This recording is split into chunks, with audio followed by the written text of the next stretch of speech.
자, 오늘 8월 1일 청년부 하나님의 말씀을 이 시간 전하도록 하겠습니다. 오늘 보실 말씀은 에베소서 1장 17절에서 19절, 에베소서 1장 17절에서 19절, 제가 하나님의 말씀을 봉독하겠습니다. 우리 주 예수 그리스도의 하나님, 영광의 아버지께서 지혜와 계시의 영을 너희에게 주사 하나님을 알게 하시고 너희 마음의 눈을 밝히사 그의 부르심의 소망이 무엇이며 성도 안에서 그 기업의 영광의 풍성함이 무엇이며 그의 힘의 위력으로 역사하심을 따라 믿는 우리에게 베푸신 능력의 지극히 크심이 어떠한 것을 너희로 알게 하시기를 구하노라. 아멘. 기도드리겠습니다. 하나님, 저희가 오늘도 하나님의 말씀을 들으며 또 그 말씀을 가지고서 정말 하나님께서 부르신 그러한 자의 합당한 모습을 가지고 하나님을 섬기며 하나님의 뜻을 따라 살아가고자 합니다. 주님, 저희가 이 시간도 마음으로부터 이 하나님의 말씀을 받게 하여 주시옵시고 그 말씀을 기쁨으로 받고 깨달아 알며 저희의 모든 것을 다하여서 또 하나님께 정말 돌려드릴 수 있는, 정말 오직 하나님께 저희의 모든 것을 다하여 영광 올려드릴 수 있는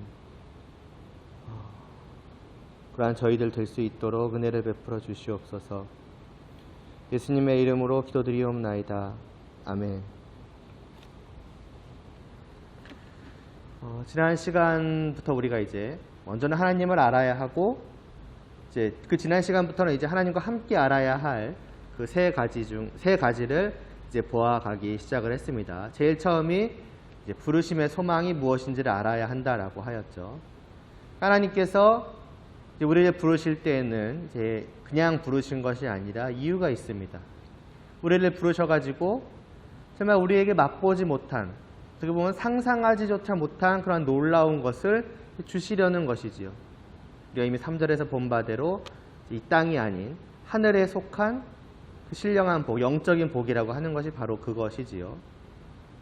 그러니까 성도는 바로 거기에 소망을 두어야 한다는 것이죠. 아, 이게 하나님께 나를 부르신 이유구나. 아, 나를 부르셔서 이걸 주시려고 하시는구나. 그러니까 거기에 소망을 두고 그것을 바라보고 또 사실 이미 주셨기 때문에 그것을 누리며 살아가는 것. 이게 그러기 위해서는 성도가 이것을 알 필요가 있다라고 이제 하는 것이었습니다. 그러니까 이것을 몰라서, 하나님께서 왜 나를 부르셨는지, 또 부르셔서 뭘 주셨는지를 몰라서 다른 것을 기대하며 다른 것을 상상하며 그렇게 하나님께서 실제로 나에게 주시고자 하시고 주신 것을 놓쳐버리는 안타까운 일은 없어야 하지 않겠습니까?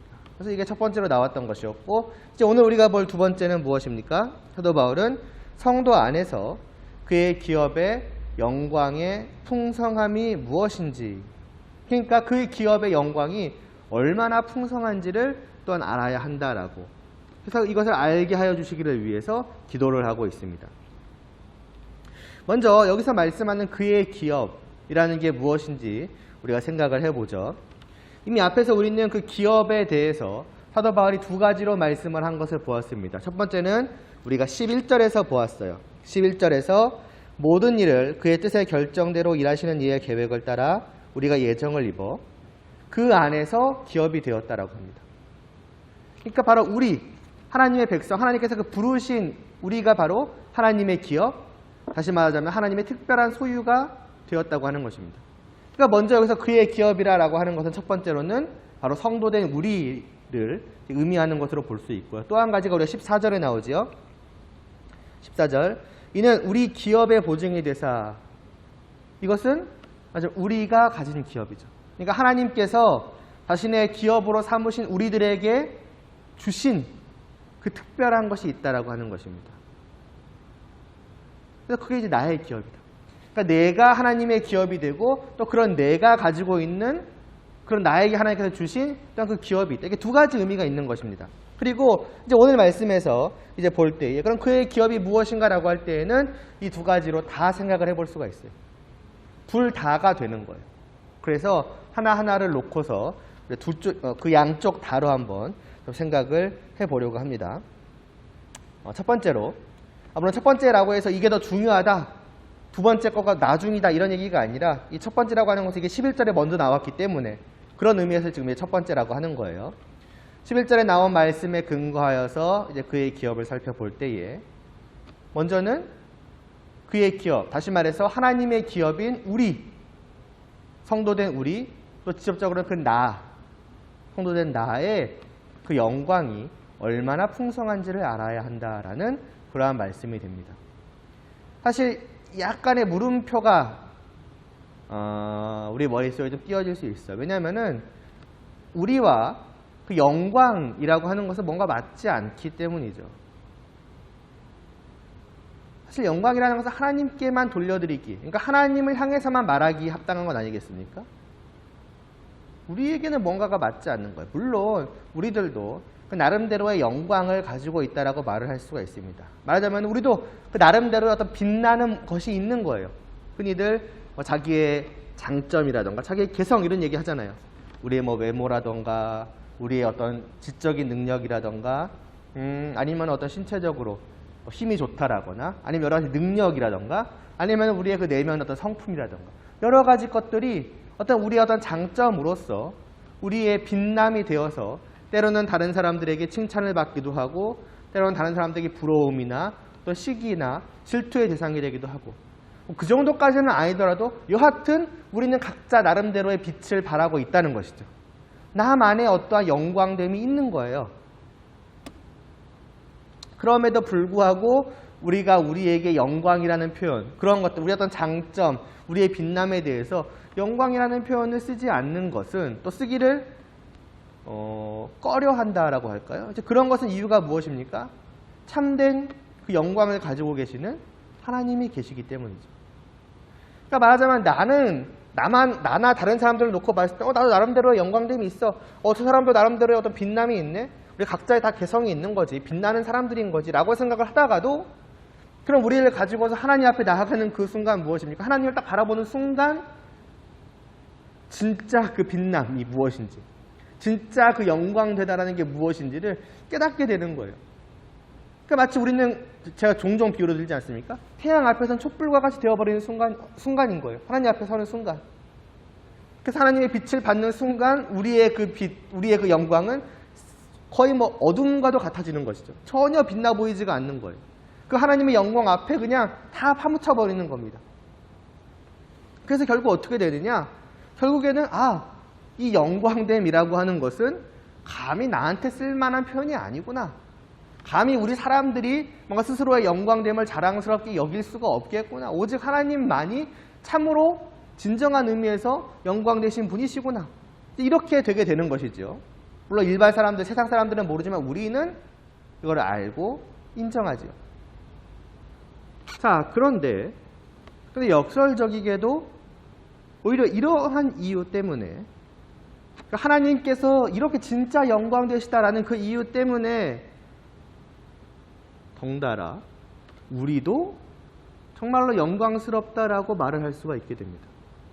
우리도 정말로 영광스러운 자라고, 단순히 아까도 말했던 어떤 그런 개성, 나만의 빛, 그런 의미에서가 아니라 정말 하나님께 돌려드리기 합당한 그 영광되다라는 그 표현을 우리에게도 그대로 가지고 와서 사용할 수가 있는 거예요. 나도 영광된 자다. 왜 그럴까? 시편 19편 1절에 이런 말씀이 있습니다. 하늘이 하나님의 영광을 선포하고 궁창이 그의 손으로 하신 일을 나타내는도다. 하늘이 하나님의 영광을 선포한다라고 합니다. 하늘에 입이 달려 있을 일은 없고, 그러니까 말을 할 리는 없죠. 그러니까 어떤 거겠습니까? 하늘이라는 것은 그 어떤 존재 자체로 하나님의 영광을 드러낸다는 거예요. 알린다는 거예요. 그러니까 말하자면 그 하늘은 하나님의 영광을 갖고 있다는 것이죠. 이게 어떻게 그런가? 라고 무슨 의미인가? 라고 했을 때에 그 뒤에 말씀, 궁창이 그의 손으로 하신 일을 나타낸다라는 그 말씀에서 답을 얻을 수 있습니다. 궁창은 하나님의 손으로 하신 일을 나타낸다고 합니다. 무엇입니까? 피조물이죠. 궁창은 피조물이기 때문에 그 피조물은 그 존재 자체로 무엇을 나타냅니까? 자기를 만든 그 창조자의 솜씨, 그 창조자의 능력이 어떠한 것을 나타내죠. 그리고 그 하늘이든 궁창이든 어떻습니까? 놀랍죠. 굉장하죠. 그걸 누군가가 만들었다고 생각하면 그러지 않습니까? 그러니까 결국 그걸 통해서 뭘 드러내는 거예요? 나를 만드신 분이 얼마나 대단한지를 보아라 라는 겁니다. 마치 그 존재가 그것을 말하고 있는 것 같아요. 하늘 자체의 영광이 아니라 그 하늘을 만드신 분의 영광됨이 그 하늘이라는 그 작품 속에 드러나는 것이죠. 그래서 마치 선포하는 것 같은 거예요. 나의 창조자는 이렇게 영광된 분이시다. 나타내고 있는 것이죠. 우리가 소요리 문답 언제 봤죠? 7월 달에 이제 봤던 때 구문을 봤었죠. 하나님의 창조에 대해서 배울 때 우리가 생각해 보지 않았습니까? 하나님의 창조는 우리가 그때 사문에서 보았던, 그렇죠? 하나님의 성품, 하나님의 어떠하심, 말하자면 하나님의 그 영광 되심을 드러내는 사건이라고 했죠. 하나님의 창조를 통해서 우리는 그 사문에서 보았던 그 하나님의 영광, 하나님의 그 성품이 말하자면 구체적으로 분명하게 드러내어서 우리에게 알려지는 거예요. 그래서 우리가 알게 되는 거예요.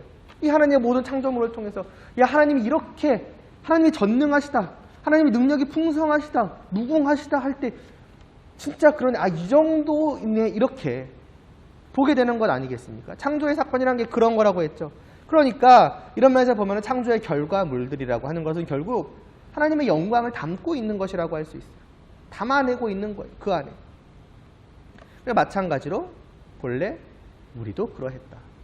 사람 또한 하나님의 피조물로서 그 사람의 존재 자체가 하나님의 솜씨를 담고 있으며 그런 의미에서 우리는 하나님의 영광을 갖고 있는 자라고 말할 수 있으며 더 나아가서 사람은 단순한 피조물, 그러니까 어떤 하나님의 단순히 솜씨라는 측면에서만 하나님의 영광을 담고 있는 것이 아니라 뭐라고 해요? 직접적으로라고 할까요? 실제로라고 할까요? 정말로 그 하나님의 영광이 내 안에 들어있어요. 무슨 말이냐면은 하나님께서 모든 피조물들 가운데에서 사람을 만드실 때에는 특별하게 만드셨는데 어떻게 특별하게 만드셨는가라고 하면은 우리가 창세기 1장을 보면은 하나님의 형상으로 만들었다고 합니다. 말하자면 하나님만이 가지고 계시는 그 성품, 쉽게 말하자면은 그 하나님만이 가지고 계시는 그 특별한 그 성품이 우리 안에도 담겨 있는 거예요. 하나님께서 아예 그걸 집어넣어 주신 거예요. 그러니까 우리는 하나님의 솜씨라는 측면에서도 하나님의 영광됨을 가지고 있을 뿐만이 아니라 실제로 그 영광스러우신 하나님의 어떠하심이 내 안에 들어있는 겁니다. 맞아요. 하나님을 닮은 자라고 말할 수 있는 거예요. 그러니까 우리는 모든 피조물들 가운데에서도 더욱더 하나님의 영광을 갖고 있는 자가 되는 것이고 그런 의미에서 우리는 정말 영광된 자라고 감히 말할 수 있는 거예요. 하나님에게만 돌려드리기에 합당한 그 표현을 우리 자신에게도 이런 의미에서 사용할 수 있는 거예요. 문제는 잘 알다시피 그렇게 영광된 하나님의 피조물인 사람이 어떻게 해요? 죄를 지었습니다. 그러면 어떻게 되는가? 가지고 있던 그 영광됨을 상실해버렸어요. 그 하나님의 형상이 완전히 망가져버렸어요. 그러니까 본래는 그 하나님의 영광됨, 하나님의 빛남을 이렇게 뿜어내고 있던 그 사람이 그 모든 빛이 완전히 사라져버린 겁니다. 전혀 영광되지 않은 자가 되어버렸어요. 그런데 그런 모든 인류 죄인들 가운데에서 성령을 부르시죠. 우리를 부르십니다. 그래서 부르셔서 어떻게 하십니까? 우리가 1장 4절을 보니까 곧 창세전에 그리스도 안에서 우리를 택하사 우리도 사랑 안에서 그 앞에서 거룩하고 흠이 없게 하시려고 라고 합니다. 우리를 완전히 깨끗이 씻기시고 우리의 그 모든 흠들, 다시 말해서 우리의 그 망가지고 조각났던 그 모든 것들을 깨끗하게 없애주셨다는 거예요. 다시 말해서 무엇입니까? 원래대로 회복시켜 주셨다는 것이죠. 그 본래 하나님의 형상을 말입니다. 그래서 나중에 볼 에베소서 4장 24절에서 이렇게 말씀합니다. 하나님을 따라, 그러니까 하나님 형상을 따라 이렇게 보면 돼요. 따라 의와 진리의 거룩함으로 지으심을 받은 새 사람을 입으라. 회복된 새 사람이죠. 본래 하나님께서 창조하셨던 그 하나님의 형상을 갖고 있던 그 모습, 그것이 다시 우리 안에서 회복되었다 말씀하고 있는 것이며 골로새서 3장 11절은 새 사람을 입었으니 자기를 창조하신 이의 형상을 따라 지식에까지 새롭게 하심을 입은 자니라 말씀을 하고 있는 겁니다. 그래서 성도는 다시금 하나님의 형상을 가지고 있는 자가 되었어요. 그러니까 성도는 어떤 자라고 말할 수 있는 겁니까? 하나님께서 참으로 영광스러우신 만큼 성도도 영광스러운 자라고 말할 수 있게 되는 겁니다. 실제로 그런 자가 된 거예요. 우리가 부르심을 받았다는 것은 하나님의 은혜로 이제 우리가 이렇게 됐다는 겁니다. 영광스러운 자가 되었다라는 것이며 더 나아가서 우리가 이렇게 영광스러울 뿐더러 얼마만큼이나 영광스러운 자가 되었다는 거냐라는 것을 알아야 한다는 것입니다. 하나님의 형상이 담겨있는 그 의미를 생각해 본다면 우리가 얼마나 영광스러워, 얼마나 우리가 지금 빛나는 자인가 쉽게 말하자면 할 수 있어야 하는 거예요.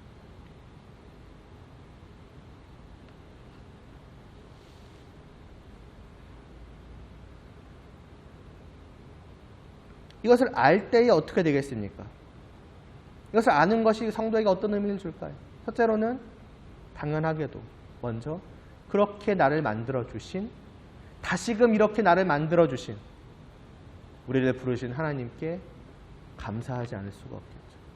하나님, 도대체 제가 무엇이라고 이렇게까지 하십니까? 도대체 제가 무엇이라고 이렇게 만들어주셨으며 그 모든 것을 망가뜨린 저를 왜 다시 부르셔가지고 이렇게 원래대로 회복시켜 주셨습니까? 왜 저에게 하나님의 형상을 주셨습니까? 제 안에 담게 하셨습니까? 다 닮아가는 거 말고 어느 쪽에서 상관없게 담게 하셔서 왜 저를 이렇게 영광스러운 자가 되게 하셨습니까? 감사하고 감격하고 그 하나님을 더 바라보며 사랑하게 될 것이고, 그렇게 나 자신이 영광스러운 자가 되었다는 것을 아는 만큼 우리는 어떻게 될까요? 그렇게 살아가고자 할 것입니다. 내가 이렇게 빛나는 자이니 내가 어떻게 이 빛을 맞으면 가리우며 살아갈 것인가? 아니면 이 빛을 내가 다시 없애버리고 그냥 빛나지 않는 자로 그냥 어떤 진짜 영광이 아니라 예전에 내 어떤 개성, 나만의 장점, 그런 의미로서 뿜어내 어떤 촛불과 같은 그 빛을 그냥 빛내면서 살아가지, 이렇게 살 수 있겠느냐는 것입니다. 그럴 수 없는 것이죠. 예를 들어 내가 태양이라면, 물론 하나님만큼은 아니지만 당연히 피조물로서 태양이라면 태양처럼 빛내고자 하겠죠. 촛불처럼 빛내고자 하지 않지 않겠습니까? 제가 점점 공주나 왕자의 얘기를 들지 않습니까? 자기가 왕자라고 공주라는 사실을 알고 그것이 어떤 의미인지, 아주 그 가치라고 할까요? 그 위치라고 할까요? 그 무게라고 할까요? 그것이 어떠한 것인지 자각하는 사람들은 어떠하겠습니까? 그 예전에 또 성 밖에서 일반 백성으로 아니면 거지로 살아가던 그 모습 그대로 살려고 하지 않을 것입니다. 이제는 왕자처럼, 공주처럼 마음가짐, 어떤 하나하나의 행동, 말, 이런 것들이 다 달라지겠죠.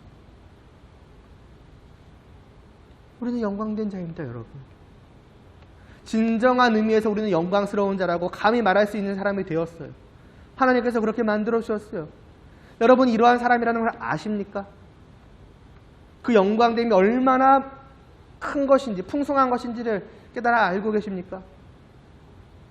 그렇다면 여러분, 그에 맞게 살아가야죠.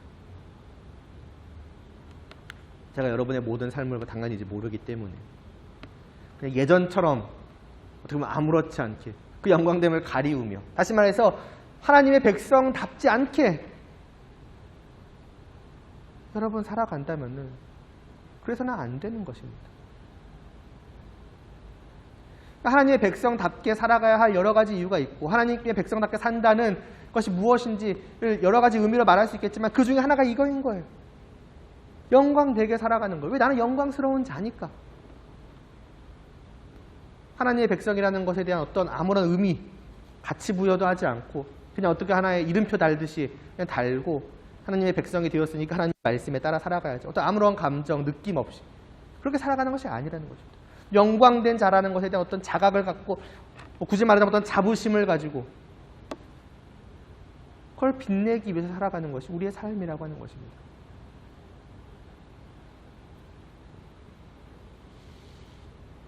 두 번째로, 그의 기업은 이제 14절 말씀에 따라서 성도가 하나님으로부터 받아 소유할 소유한 그 기업을 의미하는 것으로 이제 볼 때에 이것이 무엇이겠습니까? 이 기업이라는 것이 사실은 이미 봤죠. 이미 바로 앞에서 보았던 부르심의 소망과 동일한 내용이겠죠. 우리를 부르셔서 주시고자 하시는 것, 그걸 결국 여기서 말하는 우리에게 주신 그 기업이 되지 않겠습니까? 그러면은 결국에는 그것은 3절에서 말하는 하늘에 속한 신령한 복인 것이고 하나님의 나라라고 말할 수가 있을 것인데, 그럼 단순히 또 되풀이하는 것인가? 앞에서 부르심의 소망에 대해서 말했잖아요. 그렇지 않죠. 앞에서는 그 부르심의 소망 자체가 무엇인지에 대해서 말했다면 여기서는 무엇입니까? 기업이 무엇인지가 아니라 여기서 말하는 초점은 기업의 영광의 풍성함. 다시 말하게 되지만, 그러니까 앞에서 이제 기업으로 말을 바꾸자면, 앞에서는 너희가 받은 기업, 너희가 소유하고 있는 그 기업이 무엇인지를 알아야 된다라고 말했다면, 여기서는 그 기업의 영광, 그것이 얼마나 빛나는 것인지, 다르게 말하면 그것이 얼마나 보배로운 것인지, 얼마나 가치 있는 것인지를 깨달아 알아야 한다라고 말씀을 하고 있는 거예요. 물론 이제 지난 시간에도 그 부르심의 소망에 대해서 말을 할 때에도 그런 어떤 가치적인 측면도 살짝 말을 했었지만은 다시 한번 여기서 말씀을 드립니다. 그래서 얼마나 빛나는 것인지를 아는 것이 중요하다라고 하는 거예요. 이걸 알 때 성도는 어떻게 되겠습니까? 먼저는 아까 본 것처럼 하나님의 은혜에 감사하겠죠. 하나님 이렇게 보배로운 것을 저한테 왜 주십니까? 그게 하나가 있겠고, 이 부분은 이제 앞에서 말했으니까 이 정도로만 하고 넘어가고요. 두 번째로는 그것을 더 소망하겠죠. 부르심의 소망이라는 그 표현을 가지고 와서 쓰자면 그것의 가치를 1만큼 할 때, 10만큼 할 때, 100만큼 할 때, 1000만큼 할 때 반응이 다르겠죠. 귀하게 여김이 다르겠고, 그것을 향하는 내 눈초리가 달라지겠고, 거기서 쏟는 내 마음이 달라지겠고, 그것을 향한 내 어떤 열정, 정성, 또 그것을 누리는 나의 기쁨의 크기가 달라지겠죠. 그래서 알아야 한다라고 말씀을 하고 있는 것입니다. 정말 그것이 이 세상 모든 것과 비교할 수 없다라고 제가 여러 번 말했던 그것을 진정으로 느낄 수 있어야 돼요. 날로 그것에 대한 가치를 느낌이 커져가야 돼요. 그래서 그것을 나에게 주어졌다는 사실에 기뻐하며 그것을 실제로 이 땅에서부터 누려가기 시작해야 되고, 더 열정적으로 더 기쁘게 누려가야 되고, 더 많은 시간 누려가기 시작해야 되는 것이고, 그것을 완전하게 누리게 될 그날에 어떻게 보면 내 모든 정신이 거기 쏟아져 있어야 되는 거예요. 그만한 가치니까, 그만한 영광을 가지고 있는 것이 우리가 하나님으로부터 받은 거니까. 실제로 누리고 계십니까?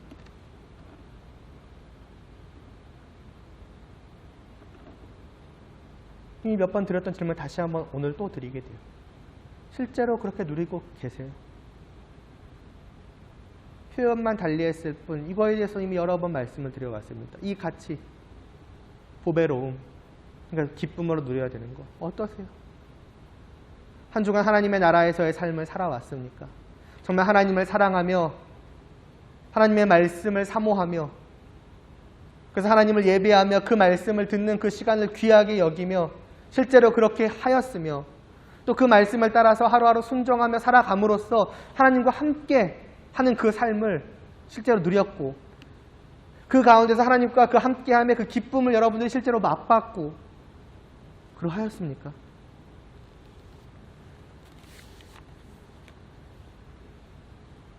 그 여러분의 실제의 삶이었습니까? 아니면 그런 내가 어떤 육신의 눈으로 보이지 않고 내 어떤 육체로 경험할 수 없는, 느낄 수 없는 그 영적인 것에는 시선을 두지 못하고, 그것이 나의 실제가 되지 못하고, 그건 그저 머릿속에 두고 여전히 내 눈에 보이는 것들, 이 육신의 눈으로 보이는 이 세상의 것들을 쫓아서 그저 바쁘게, 그것들로 말미암아 그저 기쁘게 그렇게 살아왔었습니까?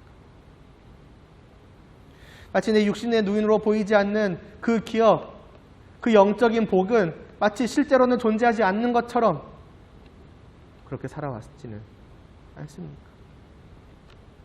마치 그것들이 조금도 빛나지 않는 것처럼 말이지요.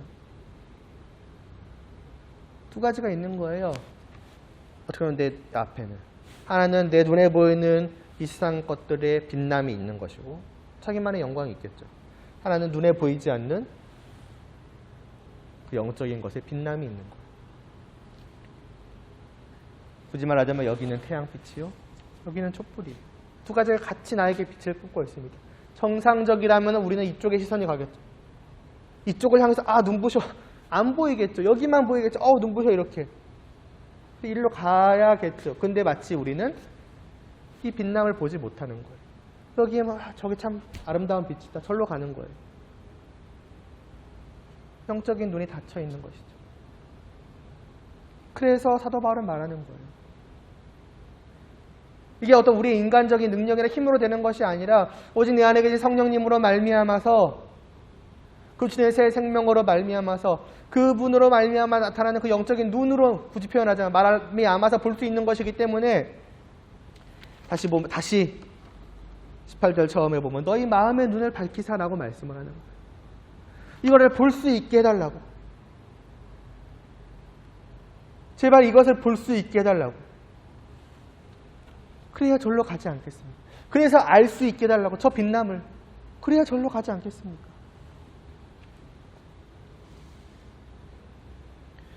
그래서 눈에 보이지 않지만 눈에 보이는 그 어떤 것보다도 가장 빛나고 빛나는 그 하늘에 속한 영적인 것의 그 영광됨을, 그 빛남을 부디 알 수 있게 해달라고 사도 바울은 이렇게 기도드리고 있는 거예요. 정말 필요하지 않겠습니까? 이 기도만큼 중요한 게 어디 있겠습니까, 여러분? 그러잖아요. 우리의 매주의 삶을 바라볼 때에는 세상 이것의 중요성을 느끼지 않을 수가 없습니다. 내 마음의 눈을 밝히셔가지고 저것을 볼 수 있게 해달라고, 제발. 그래서 알 수 있게 해달라고. 정말 그저 늘 귀로 듣고 그냥 머리에만 있어가지고 조금도 뭔가 깨달아지는 것 같지 않고 보여지는 것 같지 않는 그것이 이제는 제발 좀 보여질 수 있게 해달라고, 알 수 있게 해달라고, 정말 성도답게 살아갈 수 있게 해달라고, 정말 성도로서 누리는, 하나님께서 정말 말씀하시는 우리 이 땅에서 맛보지 못한 그 놀라운 복이라는 것을 제발 맛볼 수 있게 해달라고 기도해야 되지 않겠습니까? 기도할 만하지 않겠습니까? 이거 말고 뭘 더 우선하여서 기도할 게 있겠습니까? 다시 봐도 없는 거예요. 진짜 이 기도가 필요한 거예요, 우리에게는. 다른 모든 것들은 일단 제쳐둘 수밖에 없는, 지금 이게 안 되고 있는데 다른 무슨 의미가 있겠습니까? 그렇지 않겠습니까?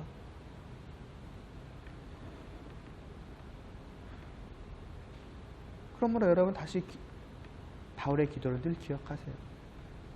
이 17절부터 시작되는, 특별히 지금 우리가 18절을 중점적으로 보고 있으니까 18절의 말씀을 늘 기억을 하세요. 우리의 삶을 돌아보고 내가 지금 어떻게 되고 있나? 내가 무엇을 바라보고 있나?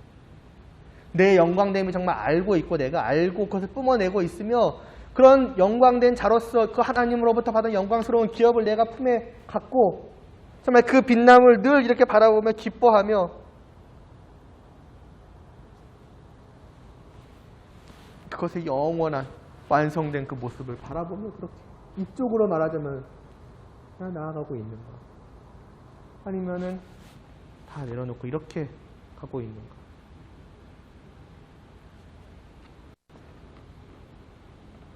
내가 성도라면은 정말 이 기도가 필요하다.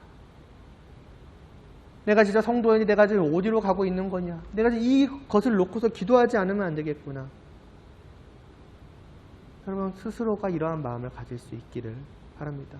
그리고 이미 정말 이쪽을 바라보고 가고 계시는 분들도 계실 거예요. 제발 그런 분들이 계시기를 바랍니다. 가능하다면 모든 분들이 다 그러기를 바라지만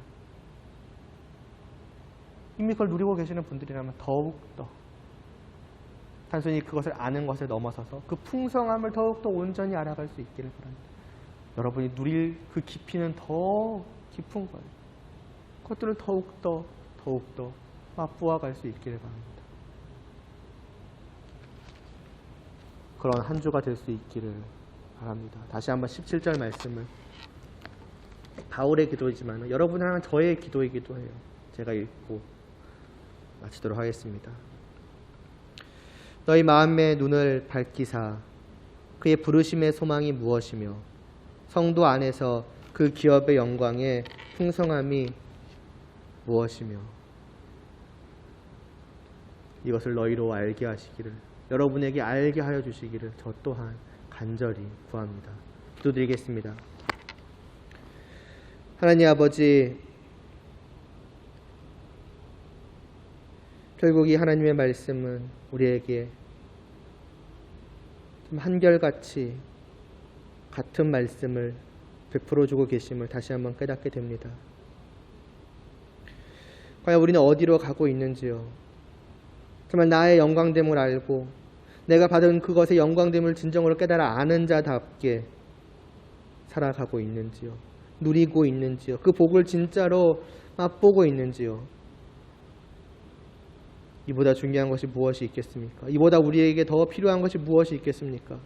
그러므로 기도드리옵나이다. 간절히 구하옵나이다. 부디 저희들의 마음의 눈을 밝혀주시어서 그 영적인 것을 볼 수 있게 해주시옵소서. 마치 우리의 육신의 눈으로 분명하게 보는 것처럼 우리의 영적인 눈으로 그 하나님께 속한 영적인 것에 그 영광됨을, 그 빛남을 분명하게 볼 수 있게 하여 주시옵소서. 알 수 있게 하여 주시옵소서. 예수님의 이름으로 기도드리옵나이다. 아멘.